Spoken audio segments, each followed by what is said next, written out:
ในตอนเช้าของวันที่16หาวันที่17พฤษภาคม2017ผ่านมานี้ท่านศรีวิไลเสงเจริญกรรมการพรรคแขวงเลขาพรรคเมืองเจ้าเมืองเปกแขวงเสียงขวางพร้อมด้วยทีมงานที่เกี่ยวข้องของเมืองเปกไปแลกเปลี่ยนทดทนบทเรียนในการเก็บรายรับเข้างบประมาณของรัฐอยู่ที่เมืองจันทบุรีนครหลวงเวียงจันทร์อย่างเป็นทางการโดยการให้เกียรติต้อนรับของท่านเพชรสมัยนัดพาสุขรองเลขาพรรคเมืองรองเจ้าเมืองจันทบุรีคณะห้องการที่เกี่ยวข้องได้ต้อนรับอย่างสมเกียรติต่อคณะน้ำของเมืองเปกแขวงเสียงขวางพร้อมด้วยภาคส่วนที่เกี่ยวข้องในการมาเฮ็ดเวียกในครั้งนี้พร้อมนั้นท่านเพชรสมัยรองเจ้าเมืองจันทบุรีนครหลวงเวียงจันทร์และท่านศรีวิไลเสงเจริญเลขาพรรคเมืองเจ้าเมืองเปกแขวงเสียงขวางก็ได้ผลัดเปลี่ยนการรายงานสภาพการสร้างสาพัฒนาเศรษฐกิจวัฒนธรรมสังคม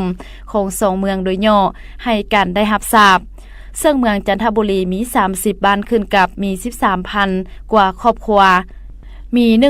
1,040 หน่วยมีพลเมือง69,000 กว่าคนหญิง 35,000 กว่าคนส่วนหลายแม่นนับถือศาสนาพุทธ95ส่วนห้อยมีเฮือนอยู่อาศัยแบบถาวรกว่า 99.75 ส่วนห้อยประชาชนภายในเมืองจันทบุรีถือเอาการประกอบอาชีพด้านการค้าบริการภายในเมืองจันทบุรีสามารถเก็บรายรับเข้างบประมาณของรัฐได้60ตื้อกว่ากีบจากนั้นคณะนำทั้ง2เมืองและภาคส่วนโครงการที่เกี่ยวข้องก็ได้แลกเปลี่ยนทดทนบทเรียนในการเก็บรายรับเข้างบประมาณแห่งรัฐให้เมืองคงตนมีความเข้มแข็งในรอบด้านอย่างกงไปกงมาละเอียดจะเจงแล้วพร้อมนั้นคณะนำทั้ง2และโครงการที่เกี่ยวข้องเมืองก็ได้มอบของขวัญที่ระลึกให้ซึ่งกันและกันตื่มอีก